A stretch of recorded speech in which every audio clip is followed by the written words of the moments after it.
Hey, welcome. If you're new here, my name is Jay. I'm here in beautiful Portugal. It's my first time here, and I woke up early this morning, and it's a cold morning. But today, what I want to do is I want to go back to the basics, and think of this as a crash course in photography. I'm going to go really quickly through ISO, shutter speed, and aperture. I have 3 individual videos that go in depth, so if you want more information, you can check those out.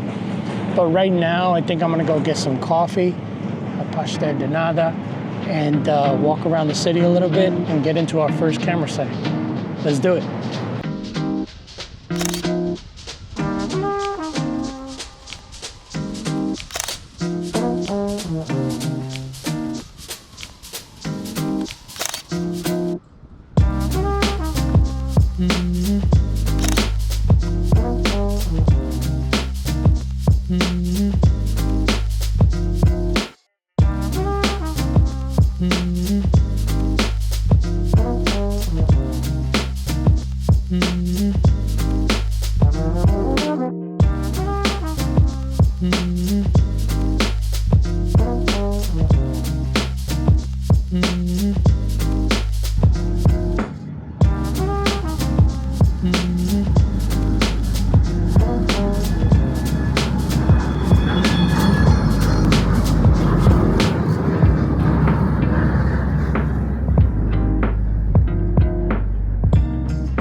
So the first setting on your camera that you're gonna set up is ISO, and that's basically how responsive your camera is to the available light in the room. The higher the ISO, the brighter the image. Simple, right? Well, there's a catch. If you set your ISO too high, what you're gonna get is digital noise, and that digital noise is gonna affect dynamic range. But check your camera settings, see what you're comfortable with. On my M11 monochrome, I set it to auto because it handles noise really well.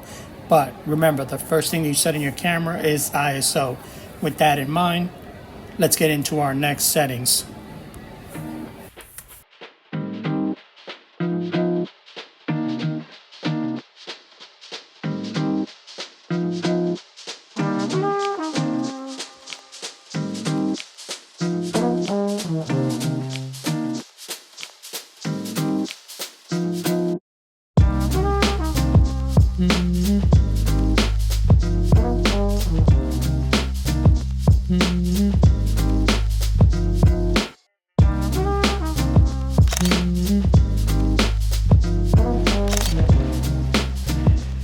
So I found a museum that has a huge collection of old cameras and photography equipment.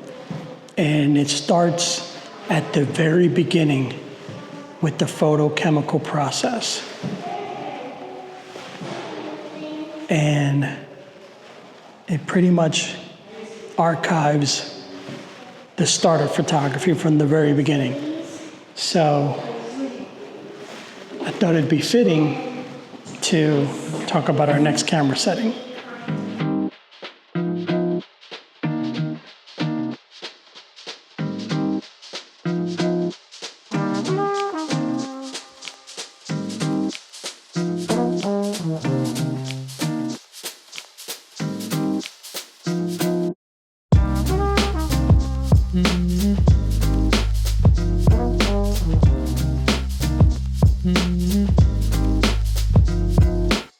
So our next setting is shutter speed, and shutter speed controls the amount of time that light is hitting your sensor.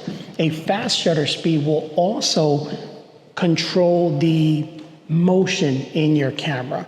too slow of a shutter speed, and you're going to introduce a lot of motion blur. So to control your motion blur, I usually set my camera to about 500 when I'm out in the streets and I'm taking pictures of people. That's fast enough for me to freeze motion when I'm walking past someone or someone is walking towards me. So decide how much motion do you want in your images.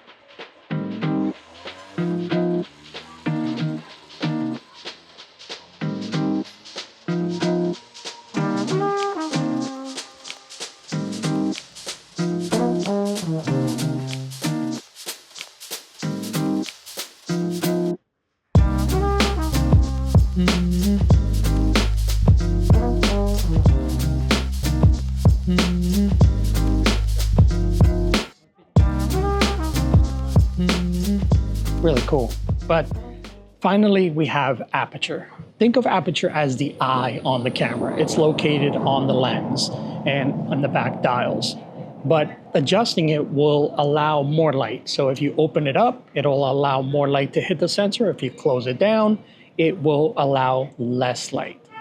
But the main thing that you need to consider outside of that is how many objects do you want in focus? So if you had a 2.8 and you have it wide open, you're going to let in more light, but you're also only going to allow yourself to focus on one thing because your depth of field is going to be really small.